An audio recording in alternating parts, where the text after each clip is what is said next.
It's 1348. The world smells of smoke and fear. You've come to a dying city dressed like salvation, leather cloak, bird mask, and the arrogance to believe death can be negotiated. Tonight you'll learn what it means to heal when no one believes in survival. You arrive just before dawn, because that's when cities pretend to be asleep. The road has been empty for hours, save for the crows and the smell. It's not rot exactly. It's sweet, like meat boiled too long, soaked in vinegar and rain. Your horse snorts at it, then stops responding to your heels. You can't blame him. He knows what you're riding toward. The fog is heavy enough to make you part of it. The world feels soft at the edges.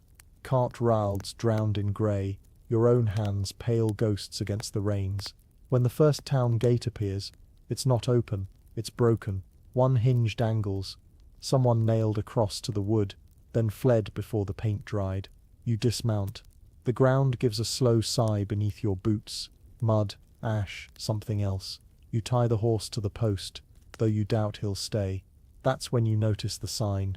Deus misere, God have mercy. Written in charcoal, hurried, smeared by rain. You whisper it aloud, testing the words against your breath. They don't sound like protection, they sound like apology. You step through the gate. The street inside is narrow and lined with shuttered stalls. Fruit gone to pulp. Barrels of grain split open for rats that no longer bother hiding. A single shoe lies in the mud, filled with water. Your leather coat squeaks when you move. The only sound alive here. Beneath it, your skin is already slick with sweat. The mask presses your face like an extra skull. Inside the beak, cloves, wormwood, myrrh. They smell of effort, not safety. Someone is still alive. You follow the sound past a collapsed wagon and a shutter hanging by one hinge. The cough comes again. Thin, human. You round the corner and see a woman sitting against the wall, clutching a child who doesn't move. Her mouth opens, but no sound comes. You kneel. You tell her you're a physician, sent by the city council. She looks up, eyes dry, voice gone. She's too far gone to answer questions. And the child, you don't ask. You pull the linen cloth from your satchel and drape it over the small body. It sticks to the skin where the black buboes have burst. You try not to breathe through your nose. The beak filters nothing but hope.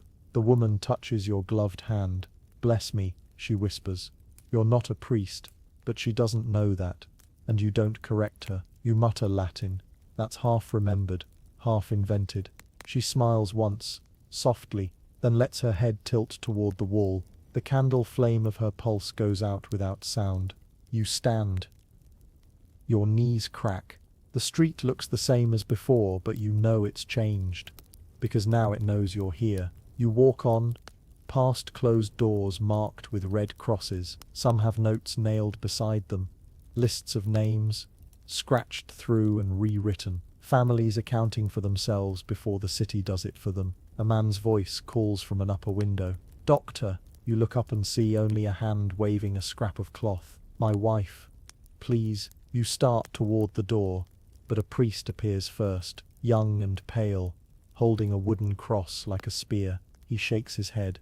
They're already confessed. He shuts the door again. You realize he isn't protecting the man's wife. He's protecting himself. Down the lane, smoke curls from a brazier piled with herbs. The smell is thick. Juniper, laurel, pitch, and above it, a man stands waving a fan made of goose feathers. His eyes are red from smoke. Keep walking, stranger, he yells. Air's clean here. You glance at the corpses stacked behind him, already swelling. The fan moves faster. He isn't cleansing air. He's fighting guilt. The marketplace is worse. Piles of linen burn in one corner, books in another. Two men drag a body toward the cart. One wears a mask like yours, though his is cracked. When he sees you, he stops. You knew, he asks through the beak. You nod. Good luck keeping your feet dry. He gestures toward the puddle of blood between the cobbles. Rain's mixed with everything now. He laughs once, short and sharp, then goes back to work. You watch him heave the body onto the cart. It lands with a sound that used to mean meat. You take inventory of the world as any doctor would. Air, foul, water, poisoned. People, terrified or dead. Hope, intermittent. That's your diagnosis. The treatment is irrelevant. You stop beside a wall plastered with proclamations. Orders of the city council. Do not gather. Do not touch the dead. Burn the clothing. Trust in God. Below, someone has scrawled in charcoal. He's not here. You touch the letters with your glove. The dust comes away black and sticky. As the day warms, the fog lifts enough to reveal rooftops. The bell of St. Rog tolls once flat, uncertain. The city is holding its breath. Children appear at the far end of the street, barefoot, faces smeared with soot. They're dragging sticks, pretending to be soldiers. One wears a mask made from bark with 2 holes for eyes. When they see you, they stop. The smallest one whispers, "Is it death?" You raise a hand slowly, meaning reassurance. They scatter anyway. By midday you find the physician's house the council promised you. The doors open. Inside, books overturned. Dried herbs spilled like old confetti. A note on the table, "I have gone where medicine ends." The signature is a stain of ink that trails into nothing. You remove your gloves. The air inside smells of vinegar and candle wax. Someone tried to ward off the smell of death and only improved it by half. You sit in the chair by the hearth. It creaks like a sigh. The mask's straps dig into your skull, but you don't remove it. The air feels heavier without its distance. You write your first entry in the ledger they left behind. Day 1, arrived. The city still stands. That may be its final mistake. Outside, the church bell rings again. Once, then again, then faster. The signal for another cart. You step out. The street is lined with watchers. Thin women clutching rosaries, men with cloths over their faces, a priest sprinkling water that smells of wine and ash. The cart creaks past, bodies piled 3 deep, covered in linen. You see movement beneath one sheet. Small, rhythmic, you call out. Stop the cart. The men ignore you. You run forward, catch the edge of the cloth, and lift. A young man stares back, eyes wide, mouth moving soundlessly. He's alive. You shout again, louder. One driver spits. "They all move, doctor. Give it an hour." You look closer. The man's chest still rises. His hand clutches yours weakly. You feel the faint pulse through your glove. You tell them to take him back. They laugh. You want to sleep beside him too? They whip the mule. The cart rattles away. The young man's eyes still open. That night, the bell tolls until your skull vibrates with it. You sit at your desk, mask laid beside the candle, gloves off. Your hands are shaking. They smell of herbs, vinegar, and something else, certainty. You write again in the ledger. The living and the dead are the same weight here. Only the noise distinguishes them. You hear footsteps outside. Then another knock. Slow, deliberate. Just like the first. You don't answer. Not yet. The candle guttering on the table looks like it's waiting to be accused. Like or subscribe only if you actually enjoy sleepy history. Where are you listening from? And what time is it there? Tomorrow the council will summon you to the cathedral. Tomorrow they'll tell you to save a city that doesn't want saving. And tomorrow night you'll dream that the beak mask finally works, that you breathe the plague itself and wake up healed. You won't, because this isn't a cure. It's just the beginning.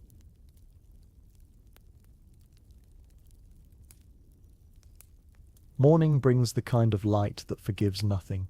You sit at the small table in the physician's abandoned house, the ledger open, the mask beside the candle like an animal that died guarding you. Leather creaks when you touch it. The beak points toward the door as if eager to leave first. People think the mask is protection. You suspect it's a promise you make to your own hands. You untie the straps. Inside, a handful of herbs bruised into fragrance. Clove, wormwood, juniper, a pinch of myrrh crushed into resinous grit. The mixture smells like a chapel trying to become a pharmacy. You add more cloves, because cloves feel like doing something, and today will demand a lot of that. You examine the lenses, round panes of glass, slightly fogged where breath has stained them into memory. You polish them with a square of linen soaked in vinegar and say, out loud, the lie you have to believe. This helps. Vinegar runs down your glove and bites the seam at your thumb. You like the sting, it translates fear into chemistry. The coat is waxed leather, thick as a fence. Beneath it, a layer of oiled linen. The apron overlaps like roofing. Your hood ties tight under the jaw. The hat, broad, black, adds a little theatre. You wouldn't choose theatre, but it's what the city pays for. You think of how people will watch you today, how they'll measure hope by the distance between you and their door. If you stand outside, you're caution. If you enter, you become risk disguised as help. The beak is a boundary you can wear, and boundaries are the only medicine anyone believes in. You lace the mask on. Your world narrows to 2 round windows and the sound of your own breath, meeting a garden of crushed plants. It smells like a prayer the body can understand. Across the lane, an apothecary is still open. The door jangles when you push it, a cheerful sound that feels illegally alive. The woman behind the counter is older than anyone you've seen in days, alive, upright, unhurried. Her hands are stained with plants, the way a scribe's are stained with ink. "Doctor," she says, as if the word were a truce. "You'll want vinegar, rosemary, rue, laurel, and camphor, if you can pay." You point to the jar of camphor. She laughs softly. "So you can pay." You ask for a bundle of posies, and she wraps them in a scrap of linen torn from a shirt someone won't need again. She adds a sprig of angelica, for courage, then a pinch more, for show. You pay in coin, and in gratitude. She accepts the coin. She ignores the gratitude. At the door she calls after you. "Burn your clothes when you remember to be sensible." You nod, already knowing you won't. Cloth is dear, and so are illusions. Suited, scented, armed with bottles and bundles, you return to the square where the council meets. Today, there are 3 men at the long table, not 5, which tells you the council is shrinking at the same rate as the city. They stand when you enter, half respect, half recoil. "Do you believe the mask works?" asks the eldest, a man whose rings suggest he still eats well. You answer carefully. It keeps foul air away. The younger one leans forward, eager for complexity. "Because the plague rides the air." "Because the air is bad," you say, and leave it there. Everyone understands bad. It's the only diagnosis that never offends. They slide a parchment toward you. Terms of service. You're to visit the sick, certify the dead, report houses for sealing, and keep sickness out of the council's homes by coming only at the back door. Payment on completion. A bonus if you survive until the frost. The middleman taps the beak with a polite knuckle. "And this contrivance, is it the new method?" You nearly tell them the beak belongs to another century, that it will be famous later, in woodcuts and carnival masks, and people will swear you all wore it now. But myths arrive early and on time. You let the future keep its costume. It is spectacle, you say, and a filter. You do not say which function the city values more. They sign with bored flourishes. The ink dries quickly in this air. When you leave, you add your mark to the ledger again. Day 2, contracted by hope, employed by fear. You spend the hour that follows teaching your hands to become part of the outfit. You practice how to knock without seeming to threaten, how to pick up a bottle without gloves that turn glass into fish, how to lift a blanket without letting the beak touch the body. You learn to turn your head before stepping through doorways to keep the beak from announcing you in advance. You learn to nod rather than bow. You learn to listen through cloth. Your first visit is to a baker's house. Bread smell replaced by bitter wine, a crucifix hung above the door like an argument already won. Inside, the baker lies with a cloth over his eyes. His wife hovers as if faith has taught her to levitate. You ask her for a bowl. You pour vinegar and water and hold the cloth above it to catch the steam. You dab his forehead and the swelling in his groin without touching skin. The buboes bulge beneath the linen like stones rolling under a blanket. She asks the question you'll hear until your breath changes shape. Will he live? You are careful with truth. If he eats, if he drinks, if he rests from fear, he has a chance. She nods as if this can be ordered from the market. She will try to purchase chance with obedience. You arrange your posy inside the beak and feel the herbs insist on a world without rot. You want to believe the scent can replace the facts. You inhale like a coward who has found a noble pretext. Before you leave, you smear the hinges with vinegar and tell her to burn the straw and air the room. She thanks you as if you've handed back the sun. Outside, you write in your ledger, "Vinegar as sacrament, posies as creed. The ritual is the remedy. Word follows you like a stray cat. Doors open before you knock. Hands reach through windows with coins, with rosaries, with lists of names. You become a procession of one. At a narrow lane you meet a barber surgeon boiling his knives. He looks at your beak with the friendly contempt of a craftsperson for a prop. "Lenses fog?" he asks. "Less if I think slowly," you reply. He laughs, delighted by professional humor. He holds up a knife that looks like something you use to argue with bread. "I lance the swellings," he says, waving the blade near your face. "They say it releases the poison." And does it? He shrugs the shrug of a man who has few beliefs left and plans to keep them. "It releases something. You live with your patients," you ask. "Last week I moved above the stable," he says. "I prefer the horse's breath to the widow's." You trade a bottle of camphor for a promise he cannot keep, to boil his instruments longer. He accepts the bottle, he swears the promise, and you both walk away feeling briefly improved. At the threshold of a merchant's house, a priest stops you. He holds up his hand the way a traveler halts a cart, not to command, but to conserve energy. "Father," you say. "Doctor," he answers. Though it sounds like an accusation. "Which door?" you ask. The merchant has two, the street door for business, and the small door for deliveries and bad news. "The side," the priest says, as if choosing a sin. "They are devout, and therefore you, and therefore I," he repeats, resigned. We take turns pretending to be necessary. He steps aside. You slip in. The side door reminds you of your beak. Both of you enter by the path that declares you safe. Inside, fear smells like crushed rosemary. You prescribe the kindling of a fire and the opening of a window, heat to dry the air to dilute the terror. You leave them with vinegar, a prayer you almost meant, and instructions you embalmed in confidence. Back on the lane, the priest looks lighter. "Your costume," he says, almost admiring. "It helps them believe. It helps me believe." You confess. Your voice comes out muffled and, you hope, wise. And when belief runs out, it still blocks the smell. He nods. He of all men understands the order of those two comforts.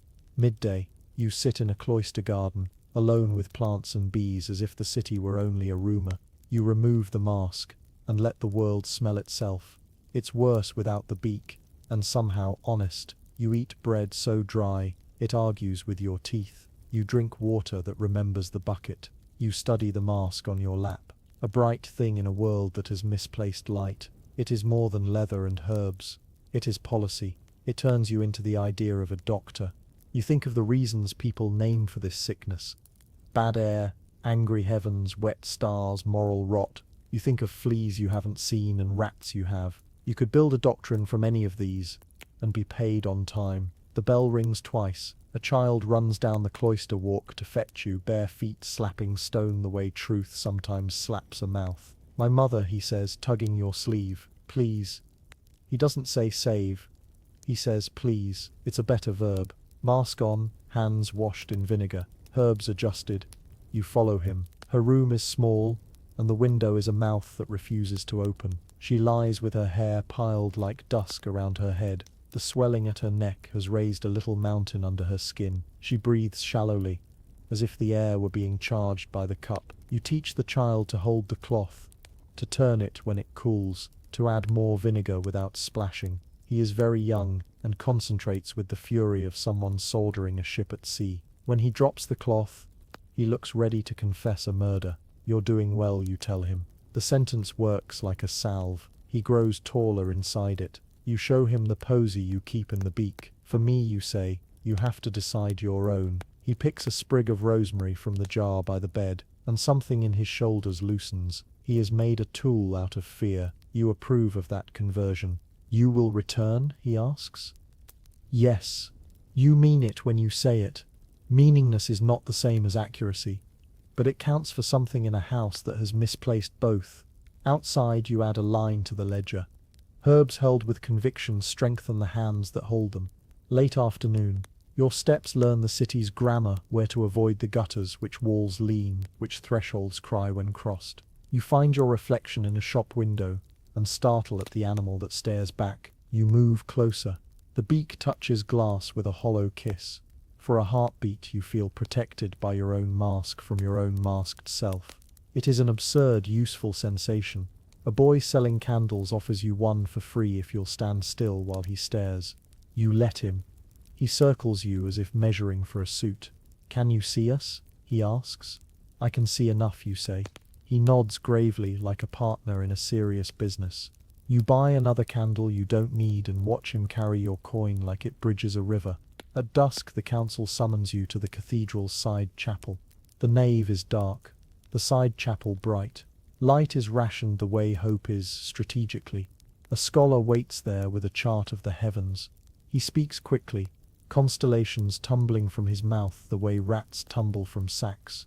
The conjunction explains the corruption of air, he insists, drawing lines between stars with a quill that squeaks like a mouse. "We must ring the bells at the hour of Saturn's descent. I will schedule my patience accordingly," you say through the beak, the satire softened by cloth. He takes your answer as agreement, and leaves whistling a tune that sounds suspiciously like certainty.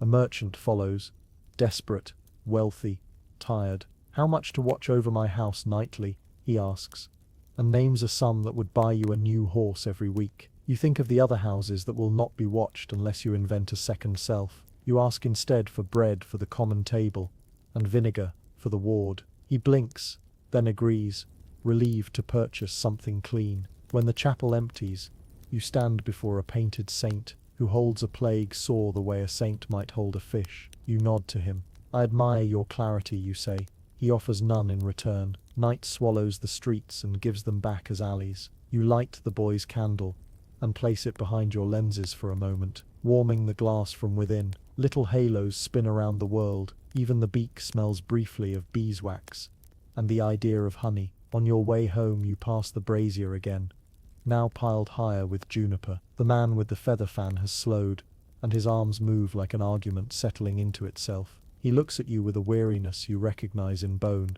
"Does your mask keep the air out?" he asks. "It keeps me in," you say. He laughs, surprised by the usefulness of the answer. At your door you pause. You wash your gloves in vinegar, hang the coat where smoke will find it, set the mask on the table facing the window the way a soldier faces a gate.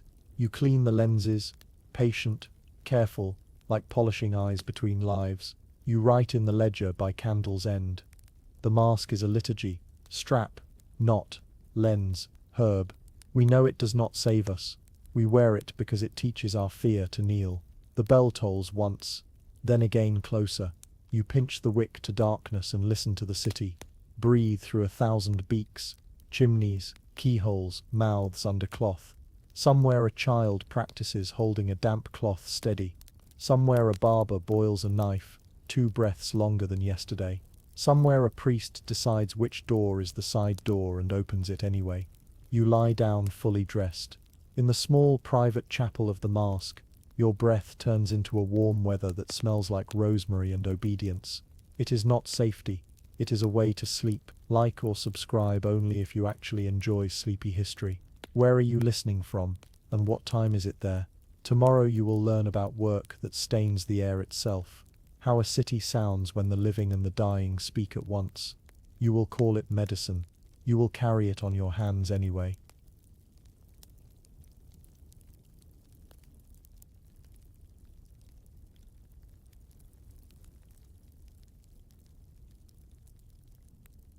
The smell arrives before the noise does. It rolls through the city like weather, invisible, patient, and absolutely certain of itself. You wake with it in your throat, a flavor halfway between rust and vinegar. For a moment, you think it's still the herbs inside the beak. But herbs don't linger this long. Herbs try to help. This smell doesn't. It's not corruption, exactly. It's effortless. The smell of things returning to where they started. You sit up and listen. The bell tolls twice, then pauses, then twice again. That rhythm now means something. It means the cart is coming. You dress quickly, like someone stepping into an argument he didn't start but intends to finish. The mask goes on last, sealing you inside the world's most expensive lie, that there is an outside to what's happening. When you open the door, the air moves as if surprised. The street below is full of small, ordinary details. Frost in the cracks, a boot print frozen in mud, A woman sweeping her doorstep even though the street itself is gone to ash. All these gestures of normalcy, still acting like the city will listen. You follow the sound of wheels. The cart stands in the square, flanked by two men with scarves over their faces and a priest who's lost the habit of blinking. The driver cracks his whip, even though the mule is barely breathing. The priest is murmuring Latin that sounds like boiling water. The men are trying to lift a bundle onto the cart without using hands. You walk closer. The bundle turns out to be heavier than it looks. Everything is, lately, you tell them to stop, to wrap the body tighter. Not for respect, for air. Every breeze is a mouth now. They do as you say because a voice through a mask sounds like authority even when it's trembling. The priest gives you a look that lands somewhere between gratitude and envy. You nod back, the way soldiers nod at each other when both are pretending they're winning. You spend the morning moving from door to door, a salesman for patience. At each threshold, you meet variations of the same smell. Sometimes it's faint, an echo, a prelude, like a candle that just forgot what fire was. Sometimes it's a full hymn. The houses all look the same now. Straw scattered, window half open, prayer chalked on the lintel. Inside there's usually one who's waiting, and one who's pretending not to. Your hands do what they've learned. Boil water, pour vinegar, fold cloth, look calm. People ask for miracles, but you only know maintenance. You can't heal, so you tidy. You can't save, so you record. You can't prevent, so you knock. You start to realize the smell is honest. It's what truth would smell like if it had to. Mid-morning, you visit the tanner's quarter. You'd think it couldn't get worse, that a neighborhood built on boiling skin and fat would have a head start in immunity. You'd be wrong. The alleys here are narrow, and the air folds over itself like damp linen. You hear a cough, then another, then something that used to be laughter. You step inside the workshop and find a man still at his post, stirring a vat of tanning broth. He doesn't notice you until you touch his shoulder. Then he turns, eyes wide, voice hoarse. "If I stop," he says, "it'll spoil." He means the leather. You nod, though you both know he's spoiling faster. You tell him to rest. He doesn't. You leave him with a cloth soaked in vinegar and a prayer borrowed from another trade. Let it cure cleanly. Outside, smoke drifts from a chimney that hasn't burned wood in a week. You don't ask what feeds it. The stench follows you back into the main square. By now you've learned to read it. Where it thickens, where it thins, how it changes in the sun. The air has texture now. Wait, you could measure the city in degrees of smell. A clerk from the council stops you mid-street, notebook pressed to his chest. He's too clean to belong here, too pale to be outside. The citizens complain, he says, that the odor offends God. You look at him through the lenses and consider how best to phrase this in a way that won't cost your position. Then perhaps God should close his windows, you say. He doesn't write that down. At noon you rest under the church portico. The bell rope hangs still, wet from rain. You remove the mask to breathe air that's barely different. It smells like the inside of a confession booth after someone's given up halfway. Children run past, playing a game with sticks, tapping doorsteps marked with crosses and shouting names you recognize from the ledger. You wonder if it's cruelty or memory. The line between the two is gone in this city. The priest joins you. He's younger than his tone, and he holds a sprig of thyme against his nose like it's faith itself. You keep notes, he asks. You nod. Names, remedies, weather, and hope. That one's easy to remember, you say. He laughs. One sound, quick and private. They say your mask frightens them. They're right, you answer. It frightens me too. He nods as though you've confessed. Maybe you have. In the afternoon, the council sends word 2 bodies to certify in the weaver's quarter. You follow the runner through twisting alleys until the air changes from cold to close. The smell thickens. Wool, dye, vinegar, breath. It's almost familiar, like a house you used to live in. Inside the workshop, bolts of half-dyed cloth drape over tables like surrendered flags. 2 figures lie beneath them, faces covered. You lift one corner just enough to see stillness. You lower it again. The runner waits at the door, unwilling to enter. "Shall I mark them down as dead?" he calls. "They've already been marked," you say. You mean it both ways. You leave the ledger open on the table and let the ink dry slowly, so the air can sign its name too. By dusk, you've stopped noticing when you start holding your breath. The mask has trained your lungs to hesitate before every inhalation. It's a habit that feels like prayer. You stand at the edge of the river where the carts empty what's left of the day. The water glows faintly in the last light, gold above, something else below. You watch it carry away the evidence, steady, obedient. You find that admirable. The priest appears again, silent this time. He dips a small branch in the river and draws a wet cross on the air. You nod, though neither of you can tell if it helped. When you return to the physician's house, you light no candle. The smell lingers even here, carried by your coat, your gloves, your memory. You remove the mask and set it on the table. Its beak points toward the ledger, waiting to be fed. You write day 3. The air has learned language. It speaks in circles. We answer by covering our mouths and pretending that counts as conversation. You pause, quill above the page, unsure whether to sign your name. You do. Names are the only proof of breath. Outside, the wind shifts, carrying the scent of juniper smoke from the street below. For a moment it almost smells like the world before, then it changes back. You close the ledger. The pages smell of ink and vinegar, and the idea of progress. You sleep with the window open. It doesn't help. Like or subscribe, only if you actually enjoy sleepy history. Where are you listening from? And what time is it there? Tomorrow you'll learn what happens when the air runs out of room, when people stop hiding from the smell and start hiding from each other. And you'll wonder, again, why anyone ever thought this was a job worth doing.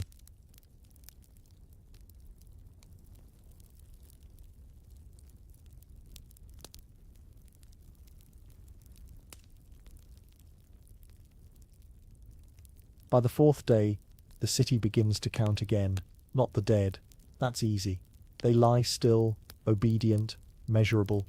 It's the living who are harder to keep track of. They move, they argue, they pray, they hide, and in hiding they vanish from arithmetic. The council wants numbers, you want reasons. Neither of you will get what you want. You wake to hammering, not the bell, not the cart, but the sound of a scribe nailing parchment to the church door. All citizens are to declare the number of souls in their household. The word souls is generous. The city is running low on those. You step outside. Dawn spreads a chalk light over the square. The scribe's hand shakes as he writes. The quill squeaks. Behind him, a clerk reads from a list already too long to finish. Every name echoes, smaller each time. You sign your own name beside a line that says physician attached to ward. The clerk looks at your beak and flinches, as though a name could catch fire. He asks, how many in your care? You answer, all of them. He doesn't write that down. You begin your round with a wax tablet and a stick of chalk, tools meant for certainty, but certainty is on sabbatical. Your first visit is to the baker's wife again. The bread smell is gone. The air is dry and clean in a way that only follows endings. She greets you like a man she remembers from before, then nods toward the empty chair by the hearth. He's gone, she says. You mark one less, though your hand resists the motion. She offers you a crust of yesterday's loaf. You take it, though you know it's really communion, the kind the city still allows. It tastes of ash and effort. You leave her with instructions for boiling water. She no longer needs to boil. When you step out, she says softly, will they come for me next? You tell her, only to count. That makes her laugh. A brittle sound, but it counts too. By mid-morning, the city feels divided into two kinds of noise, the hammering of coffins and the scratching of quills. Every clerk has become a mathematician of sorrow, tallying names until their ink thickens with grief. You pass one sitting on the church steps, whispering numbers like prayers. 12 in Cross Street, 7 in Tanner's Row, 4 left on St. Jude's Lane. You want to tell him that counting doesn't protect anyone, but then you remember, neither does medicine.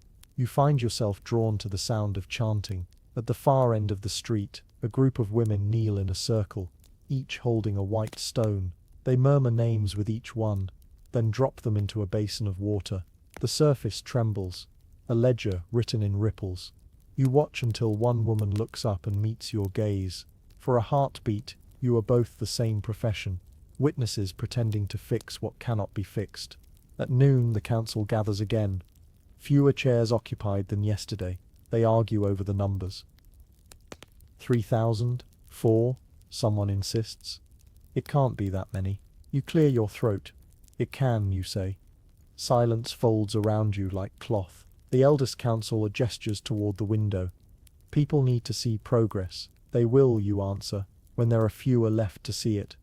They don't like that. You add, we can call it mercy if we spell it neatly. Someone coughs. Someone writes. No one disagrees. You're ordered to assist with the inspection, a polite word for walking house to house, knocking until you find either breath or the absence of it. You join two guards who wear fear like perfume. Their torches leave long orange tongues on the walls. You follow, ledger open, mask reflecting the flame. At the first door you hear faint movement. A boy answers, eyes wide, holding a birdcage. Inside, two sparrows blink at you. He says his mother is resting. You nod. The guards write one living, one uncertain. The boy adds, the birds count too, don't they? You tell him yes, because some lies are better left true. In the tailor's house, the air is filled with linen and prayer. Ribbons hang from beams, charms meant to confuse angels. The tailor's wife insists she's protected because she sleeps with garlic under her pillow. You don't correct her. You've learned that faith has better side effects than anything in your satchel. You record two living, one hopeful. You leave her sewing, whispering the Lord's name into every stitch. Outside, the guards whisper that you're too kind. You tell them kindness is just arithmetic with a softer voice. Afternoon turns the city gold, but it's the color of tired metal, not sunlight. In the square, a crier reads names aloud. For each name, someone in the crowd raises a hand or looks away. It's a roll call of ghosts with perfect attendance. You stand at the edge, writing what you see, alive, enough to listen. The scribe beside you collapses halfway through the list. His head hits the table like punctuation. The ink bottle tips, staining the parchment in a dark bloom. The priest whispers, it's still a signature. No one argues. You help them move him to the steps. He breathes shallowly, eyes open to a sky the color of pewter. Keep counting, he mutters, else it was for nothing. You nod, though you're starting to suspect that nothing is the only honest statistic left. By late afternoon you reach the edge of the ward. Beyond the last wall, the council pretends to control. A wooden post stands there, scrawled with chalk tallies like a shepherd's gate. 50 marks, then a line, then 50 more. Someone has written, we were here. The sentence is still wet. You dip your glove in vinegar, rub the chalk with your palm, then rewrite the words lower. Still here. It's a lie that feels like medicine. Dusk brings back the carts and the bells. The city has completed its daily arithmetic. You retreat to the physician's house, throat coated with dust and counting. The ledger waits like an unlit candle. You open it and begin your own list. The baker's wife breathing, the boy with the birds, breathing, the tailor's wife, hopeful, the clerk, fading, the city, still pretending to add. You stop when you realize you've started writing in circles, every name leading back to your own. You close the book and listen. Outside, someone reads a final tally aloud. 1,500 souls this week. Someone else replies, then we are blessed. It's fewer than before. Blessed, fewer. Both words sound hollow, as if language itself is quarantined. Before bed, you wash your gloves in vinegar and hang the mask beside the door. The beak faces the window, toward the square where the scribe still nails lists to the wood. In the half-light, it looks like the mask is reading them, memorizing what it means to be alive. You write the day's final line, day 4. We count the living to remember what alive sounds like. Tomorrow, we'll have to learn again. You blow out the candle. The darkness settles like a number that refuses to round down. Like or subscribe, only if you actually enjoy sleepy history. Where are you listening from, and what time is it there? Tomorrow, you'll learn what happens when the counting stops, when the ledgers close, and the city starts measuring faith instead of breath. Because soon you won't be recording the living. You'll be deciding who still qualifies.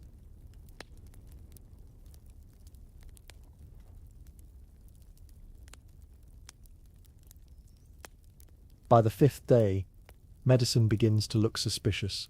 You feel it in the way people stare as you pass.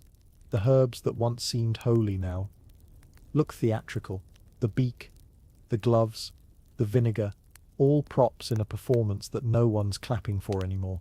Because when numbers stop helping, people turn back to miracles. And miracles have better marketing. The first request comes from the church itself.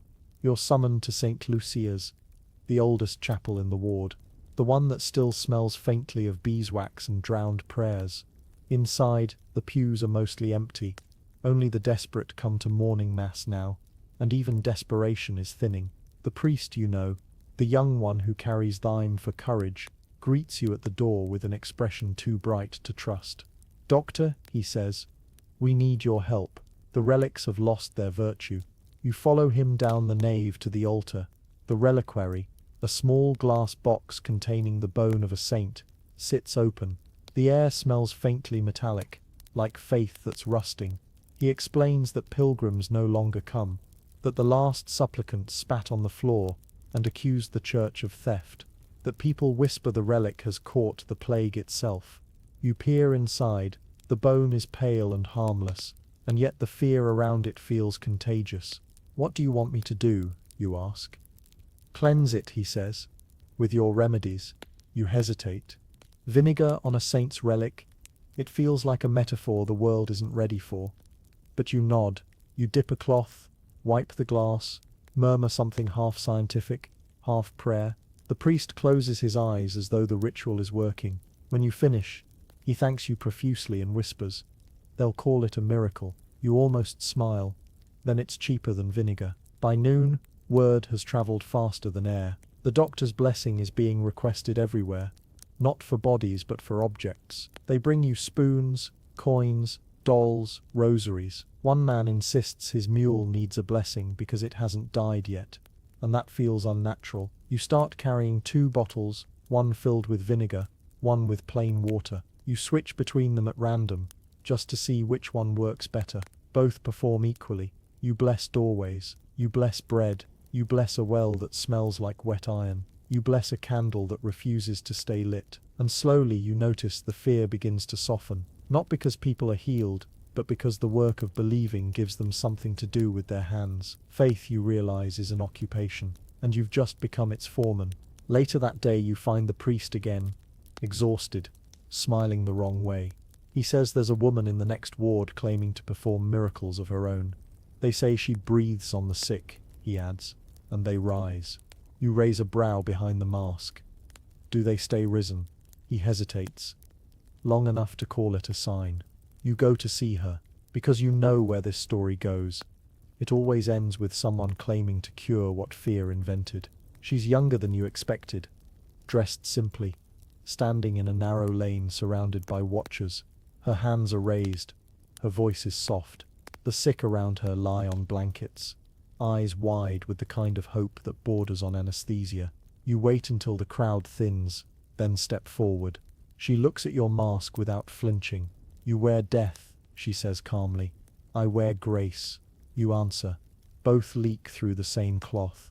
She laughs, not mockingly, but as if she recognizes an equal in futility. "They need to see something work," she says. "So I breathe." You watch her do it. One gentle breath over a fevered brow. The man beneath her hand opens his eyes, exhales once and stills. The crowd gasps. She smiles, serene, as if the quiet itself were proof. You say nothing. Sometimes silence is the most merciful diagnosis. Back in the square, the council clerk finds you. His ink-stained fingers tremble as he speaks. The people are gathering. They say you and the woman are working against each other. That one serves heaven, the other the devil. You sigh. Which am I? He looks down at your gloves, at the stains that never wash out. Whichever one the wind favors, he says. You write that in your ledger later, not as data, but as poetry. Day 5. The city no longer asks what kills. It asks who deserves to die for it. By evening, both you and the miracle worker are summoned to the council chamber. 2 performers called to explain a trick that never worked. The councillors look thinner, their rings looser, their voices hoarse from command. The eldest gestures toward you. You claim to cleanse with science. He turns to her. You claim to cleanse with spirit. He folds his hands. The people want proof. The woman smiles. They already have it. They're still here. You answer. So are we. which is statistically unlikely. One counselor mutters that mockery isn't medicine. You say quietly, neither is prayer, but it's harder to regulate. The room goes still. Outside, thunder rumbles, or maybe the bell. The eldest finally says, then perhaps you should work together. You both nod, though for different reasons. Cooperation is cheaper than exorcism. That night, you walk the streets together, a pair of opposites drawn by the same gravity. She carries a candle. You carry a vial. The wind favors neither. You stop at a house, marked with fresh chalk. Inside, a woman lies sweating, whispering names into her pillow like beads of a rosary. The air is thick and humid with fear. The miracle worker dips her fingers in your vinegar and wipes the woman's brow. For health, she says. You pour clean water into a bowl and add herbs. For belief, you reply. When the woman's breathing eases, the healer looks at you as though surprised that your kind of ritual works at all. You shrug. Faith and medicine are cousins, you say. Both live on donations. She laughs, genuinely this time. You record her name in your ledger, not as a patient, but as a variable. Experiment, collaboration between superstition and science. Observation, no cure. Improved morale. Before dawn you part ways at the square. She bows. They'll call this a miracle, she says. You answer, then we'd better leave before it wears off. As you walk away you realize the city feels almost lighter, as if belief, even counterfeit, has changed the air pressure. You stop beneath a lamp post, adjust the beak, and breathe in the mixture of herbs and smoke. For a fleeting moment, the world doesn't smell like fear. You write your last line of the night. Day 5. When the body gives up, the city demands miracles. When miracles give up, it demands monsters. You blow out the candle. Somewhere outside, the thunder returns. Closer this time. Or maybe applause. Like or subscribe only if you actually enjoy sleepy history. Where are you listening from, and what time is it there?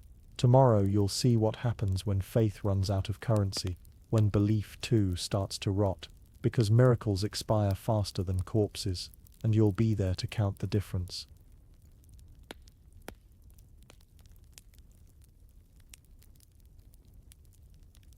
By the 6th day, belief itself becomes contagious.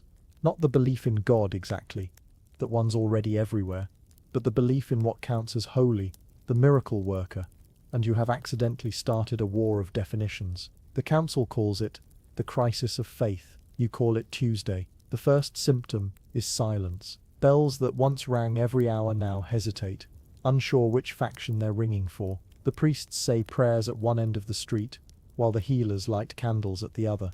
Between them, the patients, confused, polite, dying at a predictable rate. You write in your ledger, Day 6, the city divides its hope by 2, and calls it medicine. You wake before dawn to the sound of hammering again. Another proclamation, this one nailed higher, as if altitude equals authority. All unauthorized healers shall be confined to their homes until cleared by the council and the church. You trace the wet ink with your glove. The word unauthorized feels like it includes everyone. Across the square you see the miracle worker, the woman from yesterday, standing in her doorway, reading the same notice. Her candle still burns behind her, a defiant little sunrise. When she catches your gaze, she doesn't speak. She simply closes her door, as gently as a prayer ending before the amen. By midday, soldiers start closing the alleys, not to stop the disease, but to stop the noise. Doors are barred, windows shuttered, icons removed for cleaning. The smell of vinegar mixes with incense, creating something that might just kill both germs and hope. The church orders processions through the safer wards, priests swinging censers heavy enough to be weapons. Smoke trails behind them like sentences that never find a verb. You're told to walk with them as a sign of unity. The council likes signs. Signs are cheaper than results. So you march in silence, masked and gloved, behind a priest muttering in Latin, and a boy ringing a bell that hasn't sounded holy in months. People kneel in doorways, some crossing themselves, others simply closing their eyes. No one knows what gesture covers all their bases anymore. When a woman reaches out to touch your coat, the priest smacks her hand away. Contamination, he cries. You murmur, or comfort. He doesn't hear you, or pretends not to. That night, the miracle worker is taken to quarantine, not the kind with straw and vinegar, the other kind, the one with walls and whispers. You hear it from the clerk, who delivers your pay in a pouch that smells of ink and guilt. For safety, he says. The people were beginning to worship her. You almost laugh. And we can't have that. We already have the franchise. You ask where she's being held. He won't say, but you see it in his eyes. The old granary by the east gate, where they store what's left of the wheat and the secrets. You go there anyway, because sometimes curiosity looks a lot like conscience. The granary is quiet except for the sound of shifting grain, 1,000 tiny whispers made by things that used to be food. A lantern burns by the door, and a guard leans against the wall, trying to pretend the smell of faith doesn't bother him. You tell him you've been sent to inspect her. He shrugs. No one ever checks credentials when the mask does the talking. Inside, she's seated on a sack of barley, candle guttering beside her. She smiles when she sees you.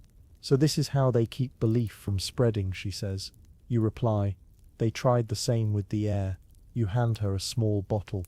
Water, not medicine. Drink, you say. It won't save you, but it's clean. She takes a sip and laughs softly. You're terrible at miracles. I'm out of practice, you admit. You sit for a while, saying nothing. The silence feels like an ally. Outside, someone coughs. Inside, the candle wavers. You realize this is what the city wants, not to cure faith, but to contain it. Before you leave, she says, they think belief can be quarantined. They'll learn otherwise. You nod. Everything leaks, you say. You both laugh quietly at that, the closest thing to joy left in the ward. The next morning, rumors spread faster than smoke. She's healed herself. She's vanished. She flew. You know none of them are true. But you also know truth has worse instincts than rumor. The people now whisper her name the way they used to whisper symptoms. Even in absence, she's more effective than any prayer. The council panics. They order every house re-blessed, every icon replaced. You're told to observe compliance. What that means is walking through the ruins of faith and counting how many people are pretending convincingly. In one house, a man kneels before a blank wall, praying to where his saint used to hang. In another, a child draws a halo in chalk because her mother says it keeps dreams away. You record none of it, but you remember all of it. That night, you write, Day 6. They've quarantined faith and let fear roam free. The air still moves between them, carrying both in equal measure. You stop writing halfway through the next sentence when you hear the bell, not the death bell, not the cart bell, but something slower, older. You step outside. On the hill above the ward, someone has lit a single torch. Around it, people kneel, not praying, just existing together without permission. The wind carries their murmurs down like ashes. You don't go up. You stay where you are, watching, the beak catching light from the torch's reflection. You realize it doesn't matter who lit it. The city has already learned the final rule of survival. If you can't cure the body, heal the silence. Like or subscribe, only if you actually enjoy sleepy history. Where are you listening from, and what time is it there? Tomorrow you'll see what happens when the city tries to cleanse the last thing it can still smell, when belief, medicine and mercy all start to smell the same, because even faith, once cornered, begins to rot.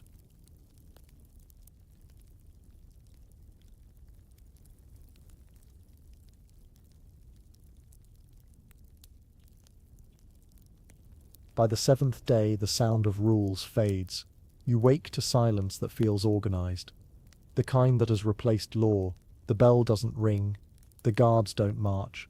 And for the first time since you arrived, the city forgets to announce itself. Even the rats have stopped running. You sit on the edge of your cot, boots unlaced, staring at the mask on the table. Without the bell, even time feels unlicensed. You could call this dawn, or despair. No one's left to correct you. When you step outside, the streets are full again.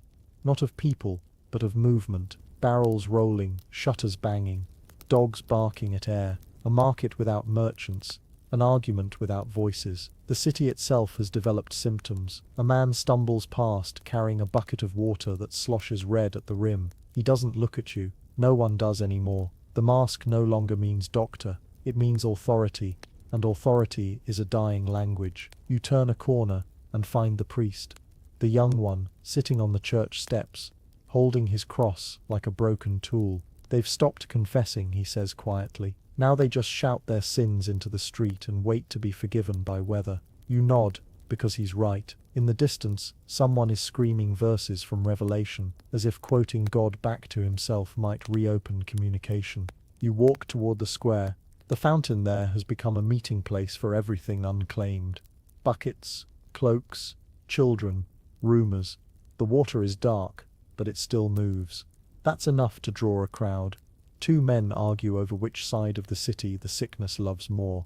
A third insists it's not sickness at all, but judgment, and that the council are the chosen targets. No one disagrees loudly enough to prove they aren't right. When the wind shifts, it carries a new smell. Smoke, not of herbs or candles, but wood and wax and the faint memory of parchment. You follow it. At the council hall, the doors hang open. Inside, the long table burns slowly, papers curling like wilted leaves. The great ledger, the one that recorded births, deaths, and taxes, is gone.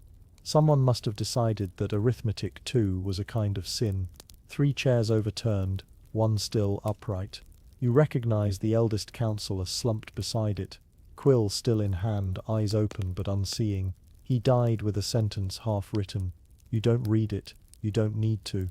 It probably ended with "order shall be maintained." You pick up the quill, dip it in the ink that's half dried, and write on the table's edge, Day 7. It isn't order that keeps a city alive. It's cooperation. Order just looks better in uniform. You leave the quill there, upright in the crack of wood, like a flag surrendering to gravity. By midday, the guards have abandoned their posts. The gates stand open, not by decree, but by disinterest. The disease doesn't need permission to leave anymore. It has diplomatic immunity. Children chase each other through the alleys, inventing new games with rules that sound like prayers. Touch the red door and you live. Step on the chalk cross and you die. You almost admire them. Their faith in control is still pure, still untested. A woman stops you near the market. Her apron is stained with flour and tears. My husband says the priests are sick too. Who do we confess to now? You tell her, to whoever's still listening. Who's that? You pause. Me, apparently. She laughs, but it's the kind of laugh that breaks before it bends. She presses a small loaf into your hands. Take it. Bread for order. You don't correct her. Bread, like belief, is easier to share than truth. At the riverbank, the carts now arrive without ceremony. The men who used to toll the bell no longer wait for permission. They dump their loads quickly, muttering apologies that sound rehearsed. The river keeps their secrets as well as any priest. You find the young clerk from the council sitting there, ledger open, drawing tally marks into the dirt with a stick. No one's paying me anymore, he says, but someone should keep score. You sit beside him, and who wins? He stares at the water. Whoever stops first. You write that line down later. You're not sure if it's philosophy or diagnosis. Evening comes early. The city is still moving, but not forward. Just moving. You walk through it like a ghost, with an appointment. Doors slam. Windows blink. Somewhere, a hymn rises and falls like breathing through cloth. The priest joins you again, his robes torn, eyes hollow. The bishop fled, he says. Took the relics, said the church will rebuild elsewhere. You answer, then faith travels better than medicine. He nods once. And you, will you rebuild? You look at the mask in your hands. I might retire it. It's outperformed its design. You don't tell him the truth, that you can't smell the herbs anymore. That the beak, once full of cloves and vinegar, now carries only the faint scent of smoke. Night falls unevenly, like a curtain half drawn. In the square, someone's lit torches again. Not for faith this time. For search. They're looking for thieves. For scapegoats. For answers that sweat. You stand at the edge of the light, watching shadows dance on the walls. People are pointing at one another. Neighbor at neighbor, hand at heart, faith at reason. You know how this ends. Cities that can't find order will invent enemies instead. The miracle worker's name resurfaces, whispered like a spell and a curse in one. Some say she escaped. Some say she died. Some say she'll return to punish the city for doubt. You don't say anything. You've seen how belief behaves when it's cornered. It bites. You return home and sit beside the open ledger. Your hands smell faintly of ash and time. The candle burns low, trembling in its pool of wax. You write slowly, day 7. The city has remembered chaos. It suits us. We are animals of disorder who briefly wore clothes. Outside, the torches sway like stars that got lost on the way to heaven. Someone shouts that the gates are on fire. Someone else says the river is rising. Both might be true. You close the book anyway. You tell yourself you'll start a new one tomorrow. A cleaner one, unburdened by statistics. But you know tomorrow's ink will be the same color as today's. Like or subscribe only if you actually enjoy sleepy history. Where are you listening from? And what time is it there? Tomorrow you'll see what happens when even chaos becomes routine, when the city stops collapsing and starts adapting, because people are better at surviving than believing. And that's what frightens God most.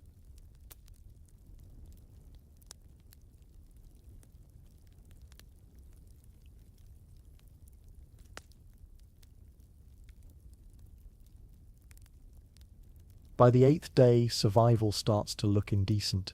Not the act of living. Everyone still manages that, one way or another, but the cost.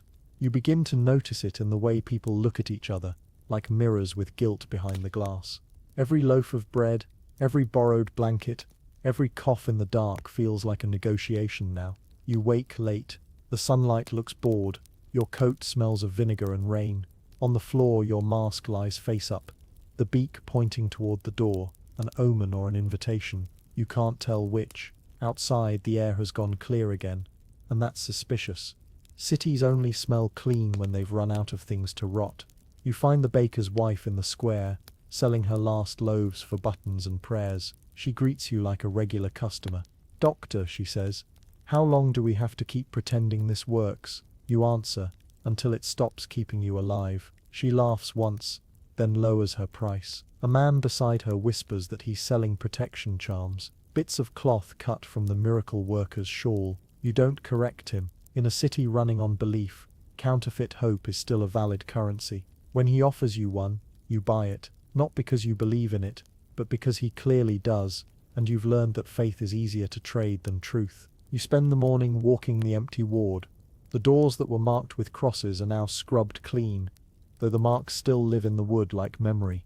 The sound of hammers has been replaced by the quieter rhythm of knives on cutting boards. People have stopped waiting for miracles and started cooking again. It should comfort you. It doesn't. You find a child sitting in the gutter with a basket of feathers. She tells you she's making new pillows for the next ones. You ask who the next ones are. She shrugs.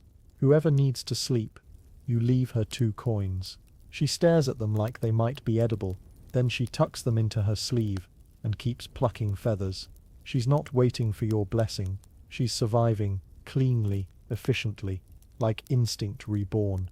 You write in your ledger, day 8. The body remembers how to continue long after the soul files for mercy.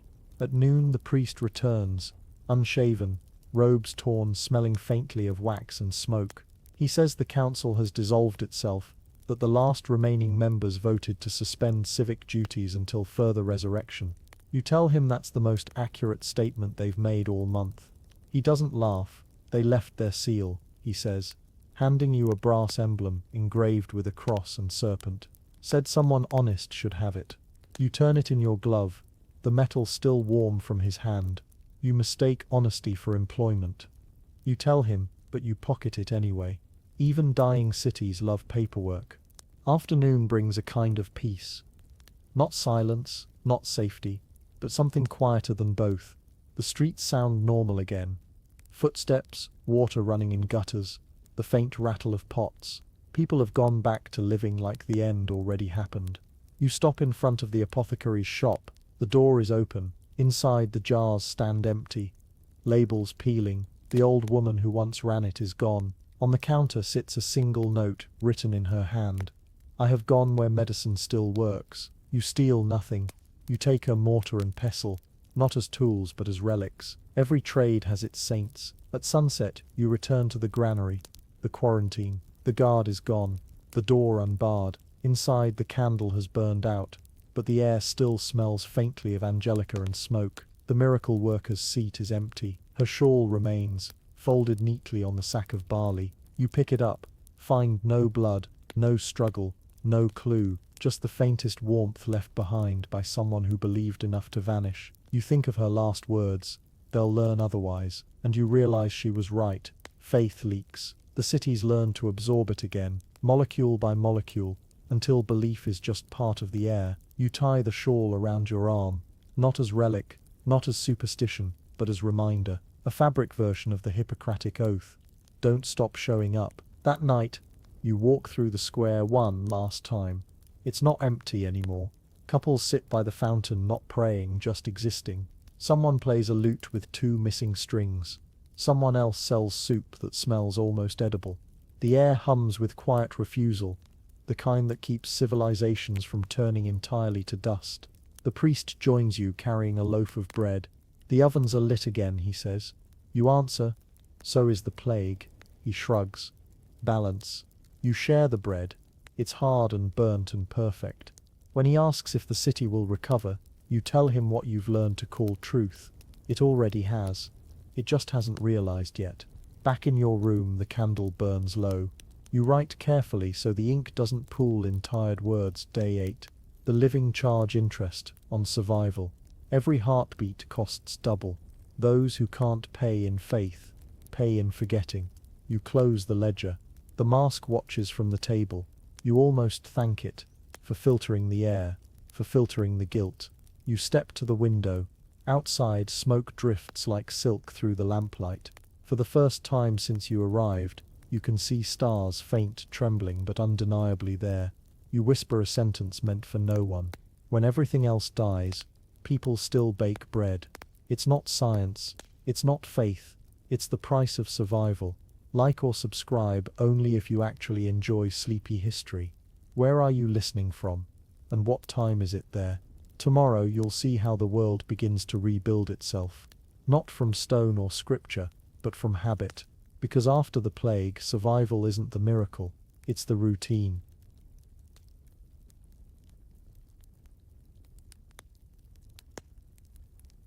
By the 9th day, the air finally moves again. You notice it first in the sound. Shutters creaking where they've been sealed for weeks. Banners shifting, the sigh of rope against beam. The city breathes. And for once, it doesn't sound like coughing. You step outside and lift the mask from the peg. The herbs inside are grey and brittle. Even the wormwood has forgotten its bitterness. You shake them out onto the cobblestones and watch the dust scatter. For the first time you trust the wind. The streets are unrecognizable. Not cleaner, not worse, just rearranged. Where once there were processions, now there are errands. Children run with baskets instead of prayers. Merchants call from windows instead of pews. Someone's roasting onions, and that alone feels like a hymn. A boy points at you and laughs. Not in fear, but amusement. "The Birdman," he shouts, then waves. You wave back. The gesture feels like rehabilitation. You realize you've become part of folklore before even leaving it. They'll tell stories about you later. Some absurd, some merciful. And that's how history survives, by lying kindly. The priest finds you near the well. Now running again with water instead of fear. He looks different. Cleaner. Tired in a peaceful way. "The wind's changed," he says. You nod. Air's gone back to its job. He smiles faintly. "And you? Will you take yours off?" You glance at the mask. The beak has gathered a sheen of soot. The glass lenses fogged from disuse. "Not yet," you answer. "It's a habit now." He laughs.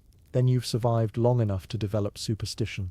You both stand there, the well between you, listening to the rope groan as someone hauls up water. The sound feels impossibly normal.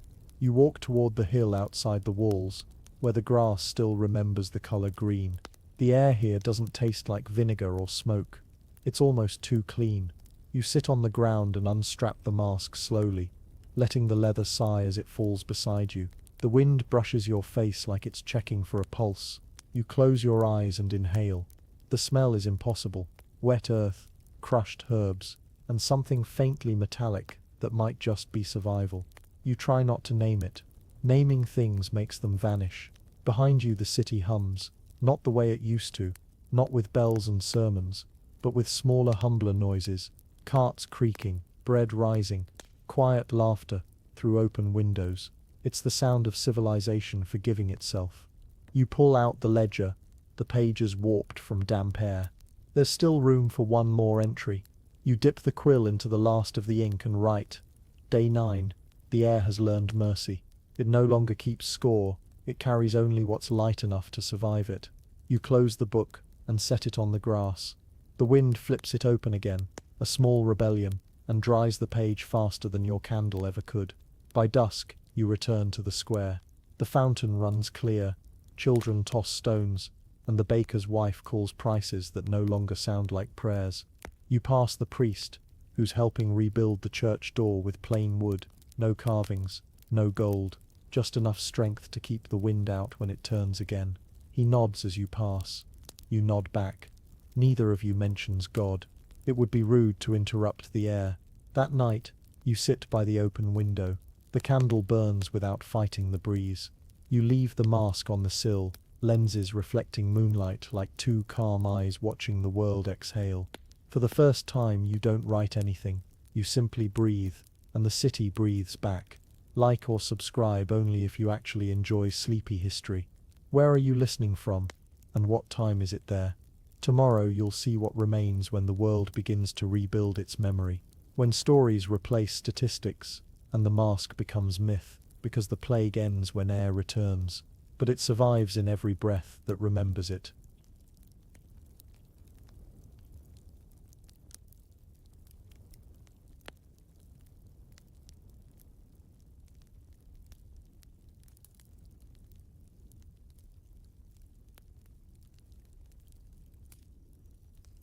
By the 10th day, the ink begins to run out. It's not symbolic, just true. The world has stopped handing you reasons to write. You sit at your table, candle burning low, nib of the quill scratching air instead of parchment. The ledger lies open, pages wrinkled by humidity, by breath, by memory. Outside, the city murmurs, not dying, not healing, just continuing. And that's what survival sounds like. You realize the mask has started to look like a relic. It's still there, faint smell of vinegar caught in its leather seams, but now it belongs to yesterday, the same way superstition belongs to belief, and medicine belongs to luck. You go for one more walk, not inspection, not duty, just the habit of movement. The streets are wet with the night's rain, the air carries dust, bread and something floral you can't name. People nod as you pass. No one flinches anymore. You've become furniture in their forgiveness. The baker's wife waves from her stall, flour back under her nails, her face flushed with work instead of worry. It's better, she says, as though convincing herself. You nod. That's how it begins again, you answer. Pretending it's better until it is. She laughs and gives you the smallest loaf she can spare. It's still warm, you carry it like a fragile truth. At the well, the priest is teaching 2 children how to draw water without spilling. He looks older now, but lighter. When he sees you, he asks, "Will you leave?" You look toward the gate, the same one that once kept the dying out, then the living in. It's open now, rope barrier torn, air moving freely. Maybe, you say, but I'll keep listening for the bell, just in case the air changes its mind again. He smiles. If it does, it'll be our turn to wear the mask. You don't answer. You don't have to. The joke's already sacred. The sun dips, slow as forgiveness. You walk back toward your lodging, past the fountain, past the granary, past the burned council hall that now smells faintly of wet ash and thyme. A cat follows you half the way, tail crooked like a question mark. You don't try to answer it either. Inside, you light the last candle. It burns too quickly, impatient. You open the ledger again, tracing each line like a wound that's healed but still aches in the rain. You find the first entry, Day 1, Arrival. You touch the ink, now pale brown, barely legible. The handwriting looks like someone else's. It is. That doctor believed survival was something you could measure. You've learned otherwise. You dip the quill again, though the ink is thick, reluctant, and write slowly, deliberately. Not for the council, not for the church, Not even for the next doctor, just for the air that will someday move between your words. Day 10. The plague never ends. It just changes names. It learns to live where we've already survived it. You set the quill down, let the ink dry crooked, and close the book. The sound it makes, a soft thud, feels like punctuation on an unwritten prayer. You leave the ledger on the table, candle beside it, both half used. The mask you hang by the window, its empty lenses facing east. Tomorrow, the first light will fill them, and someone else will mistake it for eyes. You step outside once more. The air greets you like an old friend who's learned discretion. The city hums quietly below, already inventing tomorrow's version of itself. You take a breath, the first one that doesn't taste like duty. Like or subscribe, only if you actually enjoy sleepy history. Where are you listening from? And what time is it there? The candle dies behind you without protest. The air moves through the open window, and somewhere, far off, a bell rings, not for death, not for birth, just for the simple luxury of being heard.